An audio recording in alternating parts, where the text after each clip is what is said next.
कि आज के इस कार्यक्रम में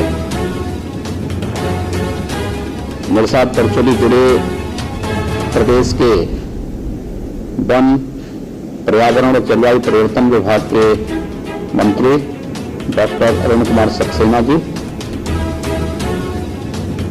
राज्य मंत्री K P. Malik ji, country director German development corporation Sushri Julie रिवेरी,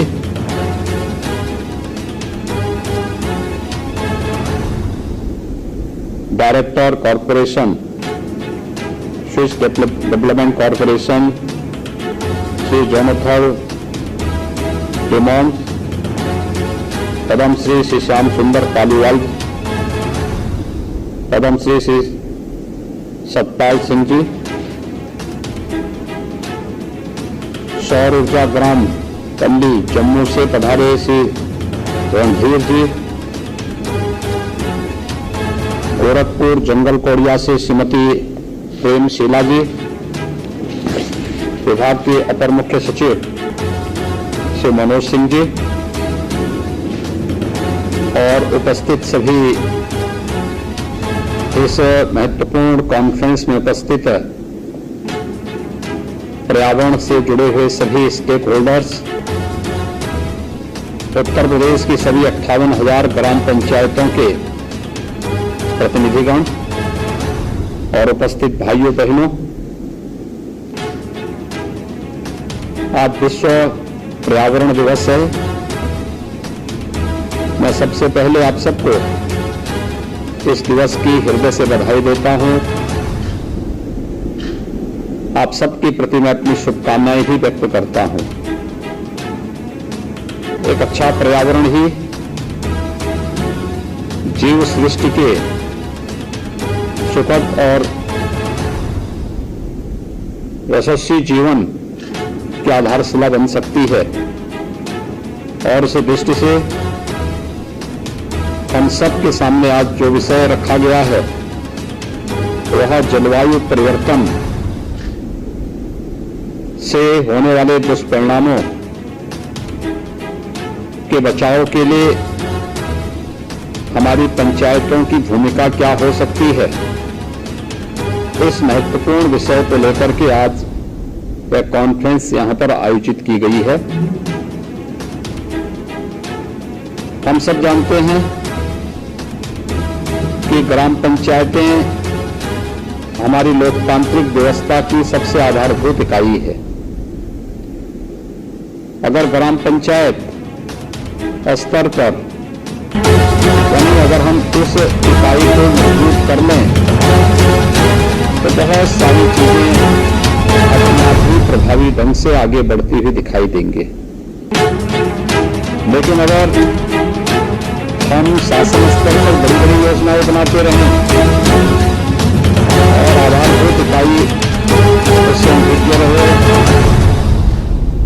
तो उन योजनाओं को शासन स्तर पर बनाने का कोई भी परिणाम सामने नहीं आने वाला है। और इसीलिए सबसे छोटी इकाई को इसके साथ जोड़ते हुए आज इस महत्वपूर्ण कॉन्फ्रेंस का आयोजन किया गया है। मैं इसके लिए पर्यावरण, वन एवं जलवायु परिवर्तन विभाग के अपने सभी अधिकारियों को और सभी स्टेक होल्डर्स को मैं इस अवसर पर हृदय से धन्यवाद देता हूं, जिन्होंने आज के संवाद के माध्यम से जलवायु परिवर्तन के प्राकृतिक कारणों के साथ साथ जो कृत्रिम कारण हैं उन सब पर प्रभावी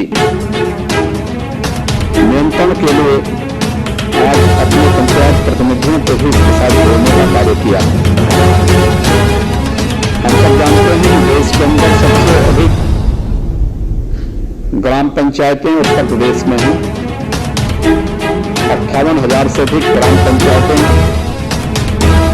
और उत्तर प्रदेश जैसे राज्य में जहां पर 70% आबादी हमारी अभी भी ग्रामीण क्षेत्र में निवास करती है, उन पंचायतों की बड़ी भूमिका होने जा रही है और विगत 5 वर्ष के दौरान हमारी सरकार ने इस दिशा में कुछ महत्वपूर्ण कदम भी उठाए। 5 वर्ष में 100 करोड़ से अधिक वृक्षारोपण का कार्यक्रम हम लोगों ने वन विभाग के साथ मिलकर के सभी अंतर विभागीय समन्वय के माध्यम से प्रदेश के अंदर संपन्न किए थे। मुझे याद है जब 2017 में हम लोगों ने वन महोत्सव के अवसर पर प्रदेश में वृक्षारोपण के बड़े कार्यक्रम को अपने हाथों में लिया था, तो हमारे पास क्षमता मात्र 5 करोड़ वृक्षारोपण की ही थी।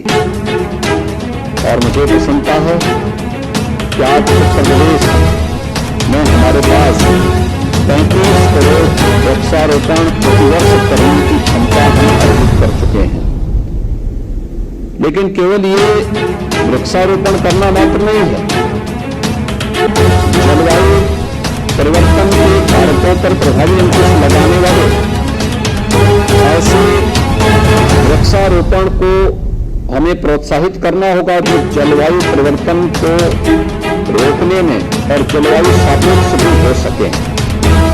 लोगों को जलवायु परिवर्तन के कारकों को नियंत्रित करने में प्रभावी भूमिका का निर्वहन भी कर सकें और इस दृष्टि से भारतीय मंशा से बढ़कर के जलवायु परिवर्तन के दुष्परिणामों के बारे में जागरूकता पैदा करने के दूसरे माध्यम और नहीं मिलते, क्योंकि हमने तो हर एक कार्य को अपनी पवित्र आध्यात्मिक परंपरा के साथ जोड़ करके देखा। कौन से ऐसी वनस्पति है जिसको हमने अपने सामान्य आध्यात्मिक और धार्मिक आयोजनों के साथ में जोड़ा है। हमारी तो मान्यता यही रही है कि कोई भी वनस्पति ऐसी नहीं जो हमारे लिए औषधीय गुणों से भरपूर न हो। और उस सब के बावजूद वर्तमान में भौतिकता के पीछे जाने वाली मानवता किस हद तक जाकर के आज स्वयं के अस्तित्व के साथ खिलवाड़ कर रही है। आज जलवायु परिवर्तन के दुष्परिणामों को हम उसके माध्यम से देख सकते हैं। इसके कारण न केवल जीव सृष्टि के सामने बल्कि जीव और जंतु दोनों के अस्तित्व के सामने एक भारी संकट भी खड़ा हुआ है।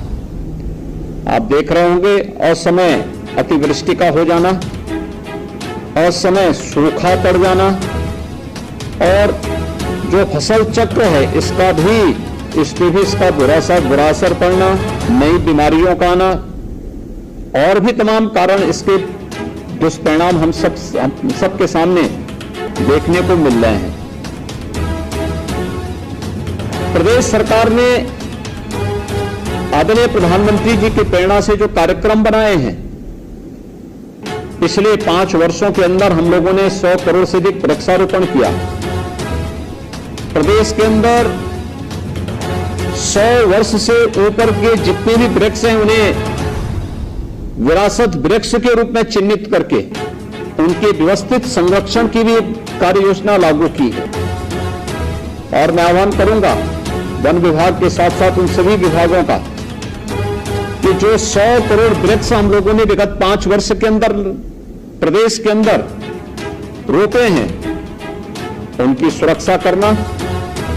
किन्हीं कारणों से अगर कोई वृक्ष नष्ट हो चुका है, कोई पौधा नष्ट हुआ है, उसकी जगह दूसरा लगाना, फिर उसके संरक्षण की व्यवस्था करना और इसके क्लस्टर विकसित करते हुए हम प्रदेश में वन आच्छादन की स्थिति को जितना अधिक कर पाएंगे तो प्रदेश के हित में उतना ही अच्छा होगा। दूसरा, जो हम लोगों ने विरासत वृक्ष के अभियान को आगे बढ़ाया था, हमारा प्रयास होना चाहिए कि इसको हम और तेज कर सकें। तीसरा, नेचुरल फार्मिंग को बढ़ावा देने के लिए यूनियन बजट में आदरणीय प्रधानमंत्री जी ने गौ आधारित खेती को प्रोत्साहित करने के लिए zero chemical, zero fertiliser, zero pesticide से युक्त वह खेती जो गौ आधारित होगी और जीरो बजट की होगी, सफलतापूर्वक ये खेती बहुत सारे प्रगतिशील किसान उत्तर प्रदेश में वर्तमान में कर रहे हैं। इसको प्रोत्साहित करने का एक विशेष अभियान हमारा होना चाहिए। इसके साथ हम सबको भी जोड़ना होगा। गंगा के पवित्र गंगा नदी के 5-5 किलोमीटर के दोनों दायरों में इस प्रकार की खेती और बागवानी को प्रोत्साहित करना। बुंदेलखंड जैसे क्षेत्र को हम लोगों ने प्राकृतिक खेती के लिए इस बजट में पूरा प्रावधान भी किया है और मैं आपका आह्वान करूंगा कि हम इसके साथ जुड़ें। सरकार इसमें सब्सिडी भी देगी। हर एक कमिश्नरी में हम लोगों ने इसके लिए टेस्टिंग लैब भी स्थापित कर दी है कि जो प्रोडक्ट किसान के यहां से आएगा उसकी मार्केटिंग करने की व्यवस्था और उसे हर प्रकार का प्रोत्साहन कर देने की व्यवस्था सरकार अपने स्तर पर करेगी। आज जब हम इस महत्वपूर्ण विषय के साथ जुड़े हुए हैं, यह वर्ष है देश की आजादी का अमृत महोत्सव वर्ष और प्रधानमंत्री मोदी जी ने हमें इस वर्ष के लिए प्रत्येक ग्राम पंचायत को कोई संकल्प दिया है। वह संकल्प है हर ग्राम पंचायत में 2 अमृत सरोवर बनाने का और कम से कम जनपद में, हर जनपद में कम से कम 75, यानी जहां बड़े नगर निकाय हैं वहां नगर निकाय में 75 अलग बनाए जाने हैं, ग्रामीण क्षेत्रों में 75 अलग अमृत सरोवर बनाए जाने हैं। हमारा प्रयास हो जितने भी हमारे ग्राम प्रधानगण हैं, ग्राम प्रतिनिधिगण हैं, उन सबसे मेरी अपील होगी कि हर ग्राम पंचायत में 2 अमृत सरोवर का निर्माण करना। अमृत सरोवर एक ऐसा सरोवर जो शुद्ध जल का एकत्रीकरण का माध्यम बने। इसको आप क्या कर सकते हैं? अमृत सरोवर के चारों ओर व्यापक पैमाने पर वृक्षारोपण करना। अमृत सरोवर का पानी, अमृत सरोवर का जल कहीं भी प्रदूषित न होने पाए, इसकी व्यवस्था देना। अमृत सरोवर के चारों ओर बागवानी को बढ़ावा देना। वहां पर तिरंगा लगाना, अपने आन बान शान के प्रतीक राष्ट्रीय ध्वज को राष्ट्रीय पर्वों पर फहराने की व्यवस्था करवाना। गांव के किसी स्वतंत्रता संग्राम सेनानी से, किसी शहीद परिवार से या कोई भी ऐसे महानुभाव से 15 अगस्त, 26 जनवरी, 2 अक्टूबर को ध्वजारोहण की कार्रवाई के साथ उसे जोड़ना, जिसका व्यक्तित्व गांव के लिए, वर्तमान और भावी पीढ़ी के लिए प्रेरणादायी हो। उनके माध्यम से उस कार्यक्रम को आगे बढ़ाना। मॉर्निंग वॉक पर जब लोग जाएं तो उस अमृत सरोवर के पास जाएं, वहां पर बैठ करके, उसके किनारे बैठ करके बेंच आदि लगा करके बैठने की व्यवस्था हो। अच्छे विषय पर गोष्ठी की जा सके। योग दिवस के अवसर पर योगासन के कार्यक्रम और योगिक क्रियाओं को लोग वहां पर प्राणायाम आदि की क्रियाएं, योगासन आदि की क्रियाओं को वहां संपन्न कर सके। इस दृष्टि से उस पूरी व्यवस्था को उसके साथ जोड़ना। अमृत सरोवर इस रूप में विकसित करने की कार्रवाई, एक तो हमें प्रत्येक ग्राम पंचायत में कम से कम 2 अमृत सरोवर बनाए जाने हैं और मैं आह्वान करूंगा, बहुत सारी ग्राम पंचायतों ने इस कार्यक्रम के साथ अपने आप को जोड़ा है और जो बचे हुए हैं वे भी तेजी के साथ इस कार्यक्रम को करें। गांव में बहुत सारी बीमारियां समाप्त हुई हैं स्वच्छ भारत मिशन से। हम सबको याद रखना होगा कि अब गांव में हम जाते हैं, गांव की पगडंडियां, गांव की सड़कें साफ सुथरी दिखती हैं। आज से 5 साल पहले ऐसी स्थिति नहीं थी। गांव में पैदल आप नहीं जा सकते थे, गंदगी होती थी, बदबू आती थी।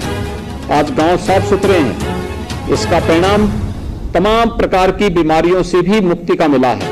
इंसेफ्लाइटिस समाप्त हो चुका है।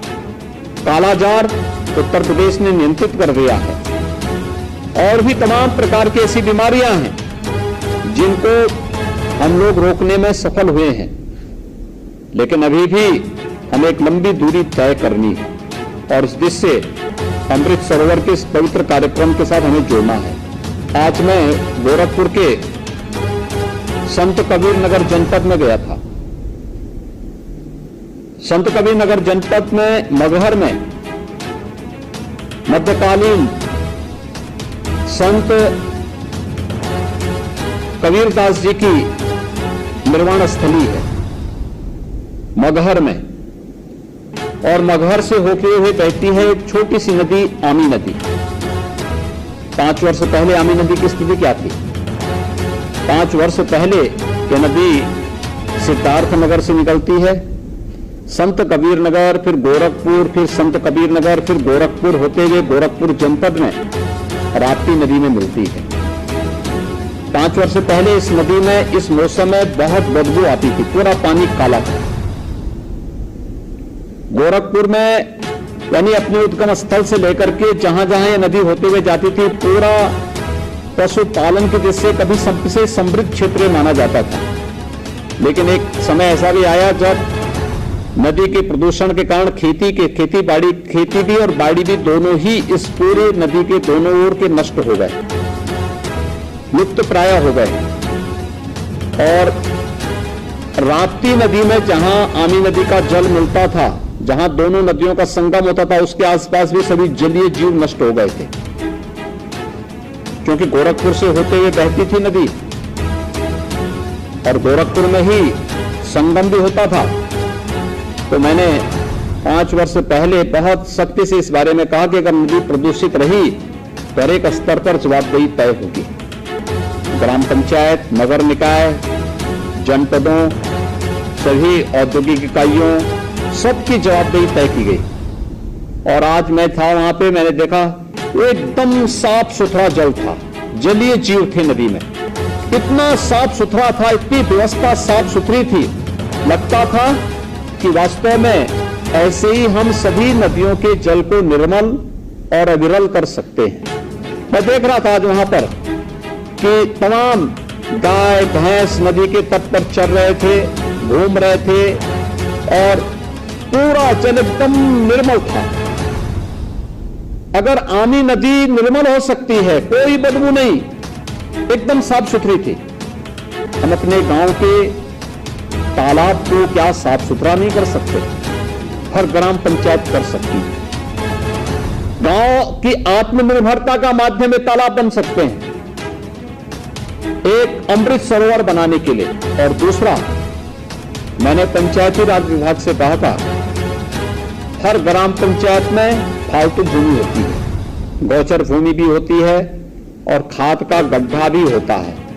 नहीं है, आप क्रिएट करिए, बनाइए। ग्राम पंचायत में खाद का गड्ढा भी आप अवश्य बनाइए और खाद का गड्ढा बनाकर के जितना सॉलिड वेस्ट गांव का निकलता है, उस सॉलिड वेस्ट को उसी खाद के गड्ढे में गांव से दूर एक जगह आप डालिए। और साल भर में जब वह एक गड्ढे में आप डालेंगे, साल में पूरे साल भर में उससे कंपोस्ट बनेगा, फिर उस कंपोस्ट की पैकिंग करके आप मार्केटिंग करिए। गांव की अपनी नर्सरी बनाइए, गांव में उसका उपयोग करिए, प्राकृतिक खेती के लिए या जैविक खेती के लिए लोगों को प्रोत्साहित करिए, उसके लिए आप उपलब्ध करवाइए। गांव में नर्सरी डेवलप करिए, गांव में वृक्षारोपण के जिस अभियान को आप आगे बढ़ाएंगे, इन कार्यक्रमों को आप आगे बढ़ाइए, उसके साथ इसको जोड़िए और हर वर्ष उस खाद के गड्ढे को आप तैयार करिए।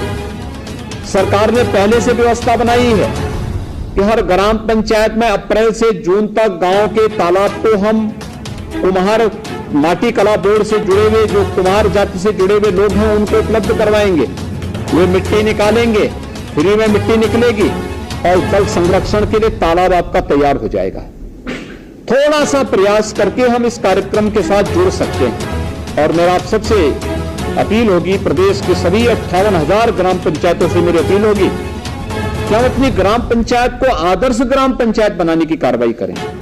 अभी आपने देखा होगा, 3 दिन पहले आदरणीय राष्ट्रपति जी और आदरणीय प्रधानमंत्री जी कानपुर देहात के छोटे से गांव करोत में गए थे।